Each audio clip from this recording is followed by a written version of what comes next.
America और Israel भले ही लाख दावे करें कि हमने ईरान के परमाणु ठिकानों को तबाह कर दिया है, लेकिन जो खबरें इजरायली और अमेरिकी मीडिया में सामने आ रही हैं, उसके मुताबिक ईरान का 400 किलो यूरेनियम गायब हो चुका है, जिससे 10 एटम बम बन सकते हैं। ईरान के यूरेनियम कहाँ है, इसका पता सिर्फ रूस को है, ऐसे दावे किए जा रहे हैं। 12वें तक चले ईरान इजराइल युद्ध में बेशक अमेरिका और इजराइल प्रचंड जीत का दावा करे, लेकिन ईरान ने अमेरिका और इजराइल के हमलों का सामना करते हुए 12 दिन में कुछ ऐसा परमाणु खेल कर दिया है जो अब इजराइल के साथ साथ अमेरिका और यूरोप के होश उड़ा रहा है।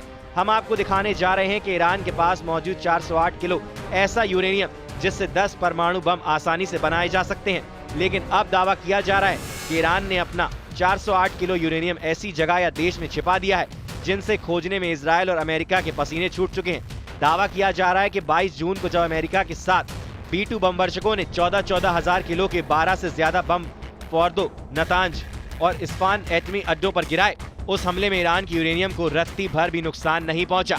ऐसे में सवाल उठ रहे हैं कि आखिर ईरान का 60% तक संवर्धित यूरेनियम यानी यूरेनियम 235 कहां चला गया। कुछ इंटरनेशनल मीडिया ने दावा किया कि ईरान को बेशक भयानक नुकसान हुआ, लेकिन ईरान ने 10 एटम बनाने के लिए जरूरी 408 किलो यूरेनियम को बचा लिया। कुछ रिपोर्ट्स में दावा किया जा रहा है कि रूस ने उत्तर कोरिया के साथ मिलकर ईरान के यूरेनियम को गायब करने में मदद की है। अब सवाल उठता है कि क्या ईरान आने वाले दिनों में दोबारा से एटम बम बनाने में जुट जाएगा। इजराइल के जबरदस्त लड़ाकू जेट और मिसाइलों ने ईरान को 12 दिन की जंग में बेतहाशा नुकसान पहुंचा है, इसमें कोई शक नहीं है। इजरायली सेना और खुफिया एजेंसी मोसाद ने ईरान के टॉप 20 सैन्य अधिकारियों और जनरलों को मार डाला, उसके 10 परमाणु वैज्ञानिकों को मार डाला, ईरान के 4 से 5 परमाणु ठिकानों को पूरी तरह से रौंद डाला। अमेरिका ने अपने B-2 बमवर्षकों से ईरान के फोर्दो, नतांज और इस्फान परमाणु ठिकानों को तबाह कर डाला, लेकिन इतनी भीषण तबाही और बर्बाद झेलने के बावजूद ईरान के पास आज भी 2 सबसे ताकतवर चीज मौजूद हैं। एक है 408 किलो यूरेनियम जिससे 10 परमाणु बम ईरान आने वाले दिनों में बना सकता है, और दूसरे हैं ईरान के सुप्रीम लीडर 86 साल के अली खामनेई, जो एक बार फिर से ईरान के उन जनरलों और अधिकारियों की भरपाई कर सकते हैं जो इजरायली हमले में मारे जा चुके हैं। अब आप ये जान लीजिए क्यों अमेरिका और इजराइल बेचैन है कि आखिर ईरान का 408 किलो यूरेनियम कहां गया। हम आपको ईरान का दावा दिखाते हैं जिससे आपको समझ में आसानी से आ जाएगा कि ईरान ने अपने यूरेनियम को अमेरिका और इजराइल के हमलों से कैसे बचाया है। इजरायली अधिकारियों ने न्यूयॉर्क टाइम्स को बताया कि ईरान ने हमले से पहले यूरेनियम भंडार और उपकरणों को एक गुप्त स्थान पर ले गया। अमेरिकी हमलों से पहले ली गई सैटेलाइट तस्वीरों में फोर्दो परमाणु सुविधा के बाहर 16 ट्रक का काफिला दिखाई दिया था, जो एक पहाड़ के अंदर बनाया गया एक भारी किलेबंद स्थल है और मिसाइल हमलों से लगभग सुरक्षित माना जाता है। दावा किया जा रहा है कुछ यूरेनियम ईरान के फोर्दो परमाणु ठिकाने पर मौजूद था, उसे भी ईरान ने अमेरिका के हमले से पहले गुप्त ठिकाने पर पहुंचा दिया है। ईरान के विदेश मंत्री अब्बास अराक्ची कई बार दावा कर चुके हैं कि ईरान ने संवर्धित यूरेनियम इजराइल और अमेरिका के हमले से पहले ही खुफिया ठिकाने पर पहुंचा दिया था।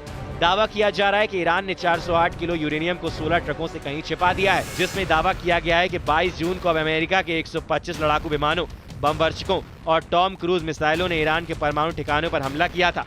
उस वक्त ईरान के फोर्दो, नतांज और इस्फान ठिकानों को पूरी तरह से तबाह कर दिया गया था। अमेरिका के राष्ट्रपति का दावा है कि अमेरिका के तूफानी हमलों से परमाणु ठिकानों पर मौजूद ईरान का यूरेनियम अमेरिकी हमलों में पूरी तरह से तबाह हो चुका है, यानी अमेरिका के दावों के मुताबिक ईरान का यूरेनियम अमेरिका हमलों में तबाह हो चुका है। उधर अमेरिकी राष्ट्रपति ट्रंप का कहना है कि फोर्दो साइट पूरी तरह से तबाह हो गई थी, उनको वहां से कुछ भी बाहर निकालने का मौका नहीं मिला क्योंकि हमने तेजी से काम किया। अगर हम 2 सप्ताह में हमला करते तो शायद वो ऐसा कर लेते, लेकिन इस तरह के सामान को हटाना बहुत मुश्किल है और खतरनाक भी। उन्हें पता था कि हम आ रहे हैं। ईरान की मिसाइलों से इजराइल पर भीषण हमले हुए, खास तौर पर पिछले कुछ दिनों में इजराइल को ईरान की मिसाइलों से बहुत नुकसान हुआ है। बैलिस्टिक मिसाइलों ने इजराइल की बहुत सी इमारतों को तबाह कर दिया है। लेकिन अब सवाल उठता है कि दुनिया भर की मीडिया ये दावा क्यों कर रही है कि ईरान के परमाणु ठिकानों में मौजूद ईरान का 408 किलो यूरेनियम अमेरिका और इजरायली हमलों में बच चुका है। क्यों दावा किया जा रहा है कि ईरान ने हमले से पहले ही अपना यूरेनियम कहीं छिपा दिया है। खुद अमेरिका के उपराष्ट्रपति जेडी वेंस भी ईरान के यूरेनियम को लेकर बुरी तरह से भ्रमित हैं। अमेरिका के उपराष्ट्रपति जेडी वेंस ने स्वीकार किया है कि अमेरिका के हमले के बाद ईरान का 400 किलो यूरेनियम गायब हो गया है। अमेरिकी उपराष्ट्रपति जेडी वेंस ने एबीसी न्यूज से बात करते हुए इसकी पुष्टि की है। उन्होंने माना है कि पिछले हफ्ते ईरान की 3 परमाणु सुविधाओं पर अमेरिका के हवाई हमलों के बाद यूरेनियम का 400 किलोग्राम भंडार गायब हो गया है। उन्होंने माना है कि 400 किलो संवर्धित यूरेनियम से कम 10 परमाणु बमों का निर्माण हो सकता है। रिपोर्ट के मुताबिक ये 408 किलो यूरेनियम करीब 60% तक संवर्धित है और परमाणु बम बनाने के लिए 90% संवर्धित होना जरूरी है। दावा किया गया था कि ईरान 3-4 हफ्तों में 60% से 90% यूरेनियम संवर्धित कर लेता, इसलिए इजराइल ने ईरान पर हमला किया था। रिपोर्ट के मुताबिक 60% तक संवर्धित यूरेनियम को ईरान के प्रमुख स्थलों पर संग्रहित किया गया था और अब माना जाता है कि अमेरिका के हमले से पहले इसे हटा दिया गया था। ईरान और इजराइल जंग में जिस तरह से इजराइल की तरफ से अमेरिका ने खुलकर साथ दिया है, ठीक उसी तरह से ईरान का साथ रूस ने भी कहीं न कहीं दिया है। बेशक रूस ने अपने हथियार ईरान को नहीं दिए, लेकिन पर्दे के पीछे से ऐसा खेल खेला कि इजराइल को सीज फायर के लिए मजबूर कर दिया। राष्ट्रपति ट्रंप भी राष्ट्रपति पुतिन के दबाव में आए और सीज फायर हुआ ऐसे दावे किए जा रहे हैं। लेकिन अब ये भी पता चल रहा है कि ईरान के परमाणु ठिकानों और यूरेनियम को बचाने के लिए रूस ने पर्दे के पीछे से अमेरिका के साथ मिलकर खेल खेला है ताकि ईरान को बचाया जा सके।